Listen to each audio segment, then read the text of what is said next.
ان کے لب رنگی کی نچھاور تھی کہ جس نے علی محمد بھائی ہیں، معلوم یہ کرنا چاہتے ہیں کہ جیسے رمضان کے اندر مسجد کے اندر لوگ افطاری وغیرہ بھیجتے ہیں، افطاری کا سامان روزدار کے لیے،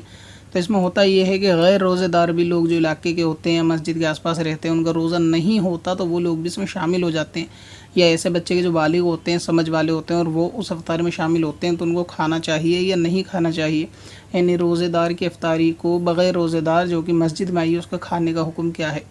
مسئلہ دراصل یوں ہے کہ جو افطاری مسجد کے اندر دی جاتی ہے مسلمانوں کے ذریعے سے، تو اس کے اندر جو ہے وہ ایک قسم سے اللہ تبارک و تعالیٰ کی راہ میں مال کو وقف کرنا ہوتا ہے، ہبہ کرنا ہوتا ہے، اور مال وقف کے اور اسی طریقے سے جتنی بھی یہ زکوٰۃ وغیرہ کے جو رقم دینے کے یا کوئی مال اللہ تعالیٰ کی راہ میں دینے کے جو مسائل ہیں نا، وہ اتنے آسان ہیں نہیں جتنے لوگوں نے اس کو سمجھ رکھا ہے یا بنا رکھا ہے، یا پھر یہ کہ اس میں جتنی سنجیدگی یہ لوگ نہیں لیتے، تو یہ اس قسم کے مسئلے نہیں ہیں۔ مثلاً یہ کہ جو مال وقف کا ہوتا ہے نا، کہ جو اللہ تبارک و تعالیٰ کی راہ میں دے دیا گیا، اگرچہ مسجد میں صحیح، تو اس کا مطلب یہ بھی ہوتا ہے کہ جس مد کے لیے دیا گیا، یعنی جس فائدے کے لیے دیا گیا، اسی میں وہ صرف کیا جائے گا، اسی میں جو ہے اس کا جو ہے نا اصراف ہوگا، اس کے علاوہ نہیں ہو سکتا۔ اس کی مثال ایسا سمجھیں کہ اگر کوئی میں 1 روپیہ مسجد کے اندر دینا چاہوں اور میں یہ کہوں کہ یہ مسجد کی تعمیر کے لیے ہے، تو اس کا مطلب یہ کہ اب مسجد کی کمیٹی پر لازم ہے کہ اس روپے کو مسجد کی تعمیر ہی میں لگائے، اگر وہ مسجد کی لوٹا یا چٹائی بھی خریدیں گے تو اس سے جائز نہیں ہے۔ تو اس قسم کے مسائل سے لوگوں کو واقف ہونا چاہیے کہ اس سے زندگی میں پالا بھی پڑتا ہے، اور دوسرا یہ کہ اس کے اندر بھی حرام اور حلال کے بہت سارے مسئلے ہوتے ہیں۔ تو اب جو وقف کا مال ہوتا ہے وہ اسی صرف میں جائے گا جس کام کے لیے دیا گیا ہے۔ تو اب یہ جو افطاری ہوتی ہے یہ بھی ایک قسم سے مال ہی ہے۔ تو جب کسی بندے نے مسجد کے اندر افطاری بھیجی تو افطاری بھیجنا یہ مطلقاً روزے دار ہی کے لیے ہوتا ہے، غیر روزے دار کا اس میں تصور نہیں ہوتا۔ انڈرسٹوڈ ہے کہ جو شخص مسجد میں مغرب کے وقت میں افطاری دے رہا ہے وہ خاص روزے والوں کے لیے دے رہا ہے، اگر بغیر روزے والوں کے لیے دینا ہوتا تو پھر یہ رمضان کے علاوہ بھی دے سکتا تھا۔ تو لہٰذا جب کسی نے مسجد میں افطاری بھیجی تو وہ اس لیے بھیجی کہ روزے دار اس کو جو ہے نا وہ کھائیں گے۔ اب اس میں اگر کوئی اور شخص شامل ہو جاتا ہے جس کا روزہ نہیں ہے تو پھر یہ اس کا کھانا جو ہے وہ حرام ہے۔ اسی طرح اعلیٰ حضرت عظیم البرکت امام اہل سنت نے فتاوی رضویہ شریف کے اندر فرمایا کہ یہ افطاری یعنی جو روزدار کے لیے ہو، اس کو غیر روزے دار کا کھانا یہ حرام ہے، کہ یہ مال جو ہے وہ یتیم کے مال کے مثل ہوتا ہے، اور قرآن پاک میں اللہ تبارک و تعالیٰ نے ایسے مال کو کھانے کے لیے فرمایا کہ یہ لوگ اپنے پیٹ میں آگ بھرتے ہیں اور جلد ہی یہ جہنم کے اندر جائیں گے۔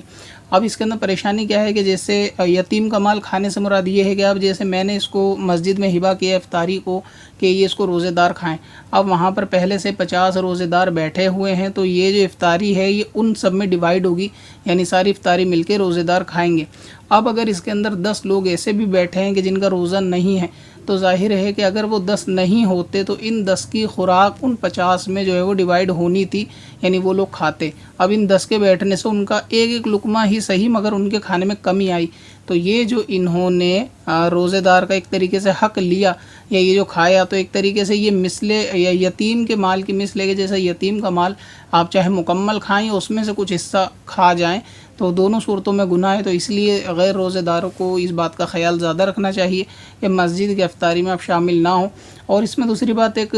قوم کو دھوکہ دینے والی اور جھوٹ بھی ہوتی ہے، کیونکہ جتنے لوگ مجلس میں بیٹھے ہوتے ہیں وہ سب ایک دوسرے کو روزہ دار سمجھ رہے ہوتے ہیں، اب ان کے بیچ میں غیر روزہ دار بیٹھا ہوتا ہے، لوگ اس کو بھی روزہ دار سمجھ رہے ہوتے ہیں، تو یہ ایک قسم سے لوگوں کو دھوکہ دے رہا ہوتا ہے، یعنی اپنے فعل سے اس طرح بن کے دکھاتا ہے کہ یہ بھی روزے دار ہے، اور اس کو وہاں بننا بھی اس لیے پڑتا ہے کیونکہ یہ پہلے کچھ وہاں کھا نہیں سکتا، حالانکہ گھر سے کھا پی کے چلتا ہے۔ تو ایسا بھی دیکھا جاتا ہے کہ لوگ اس طرح مسجدوں میں کرتے ہیں۔ اچھا، یہ اب ان دنوں میں زیادہ صورت پیش آتی ہے، جیسے ابھی الوداع کا روزہ ہوگا یا چاند رات وغیرہ کا، تو اس میں کیونکہ اکثر افطاری مسجد کے اندر زیادہ ہوتی ہے، تو ایسی صورتوں میں یہ لوگوں کی تعداد یعنی غیر روزے داروں کی مسجد میں کھانے کے لیے بڑھ جاتی ہے، اگرچہ یہ جائز نہیں ہے اور ان کا کھانا یہ حرام ہے۔ لہٰذا یہ کہ ابھی الوداع روزہ بھی جلدی آنے والا ہے، تو ہو سکتا ہے مسجد میں زیادہ بھیڑ بڑھ جائے، تو اس ویڈیو کو آپ زیادہ سے زیادہ شیئر کر دیں کہ شاید کوئی اس سے رک جائے، اگر کسی نے ایسا معاملہ کرا ہے تو وہ اس سے جو ہے وہ رک جائے۔ ہاں، اگر کسی کا ایسا مسئلہ ہے کہ جیسے گھر کے اندر ہیں، گھر کی فیملی کے اندر، اس کے اندر غیر روزے دار شامل ہو، گھر والے بھی جانتے ہیں کہ اس کا روزہ نہیں ہے کسی بیماری کے سبب یا کسی دوسرے سبب، اور وہ ان کی افطاری میں یعنی مالک کی افطاری میں شامل ہے، کیونکہ وہ گھر کا فرد ہے، تو وہاں ایک بات جو ہے وہ الگ ہوتی ہے، کسی فرد کی الگ سے یعنی افطاری ہو یا دعوت ہو۔ لیکن جو مسئلہ ہے وہ مسجد کے اندر ہبہ کرنے کا ہے، کہ مسجد کے اندر جو وقف کیا جاتا ہے نا، اس مال کی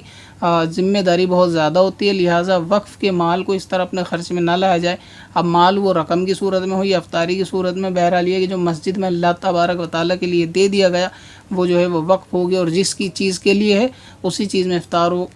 استعمال ہوگا، تو لہٰذا روزے دار کے لیے جو افطاری وقف کی گئی ہے اسے روزہ دار ہی کھائے اور غیر روزہ دار اس کو نہ کھائے۔ اچھا، اب کمیٹی کے ممبر جو ہوتے ہیں، جیسے ان کو معلوم اس بارے میں نہیں ہوتا کچھ بھی کہ کون اس میں روزہ دار ہے کون نہیں، تو اس میں ان پہ کوئی شکایت والی بات یعنی کوئی گناہ والی بات نہیں ہے، کیونکہ وہاں تو مسئلہ ایسا ہوتا ہے کہ کسی کو پہچان بھی نہیں سکتے اور کوئی بولتا بھی نہیں ہے۔ لیکن یہ کہ یہ افطاری غیر روزہ داروں کو کھانا حرام ہے، یہ گناہ گار بھی ہوں گے، توبہ بھی کرنی پڑے گی، اور یہ کہ آئندہ اس بات کا خیال بھی رکھیں کہ اس قسم کی کسی افطاری کے اندر جہاں روزے دار کے لیے خاص ہو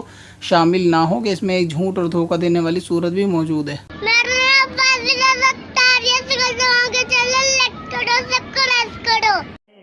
پتھر میں حسن لالے پرنوار بنا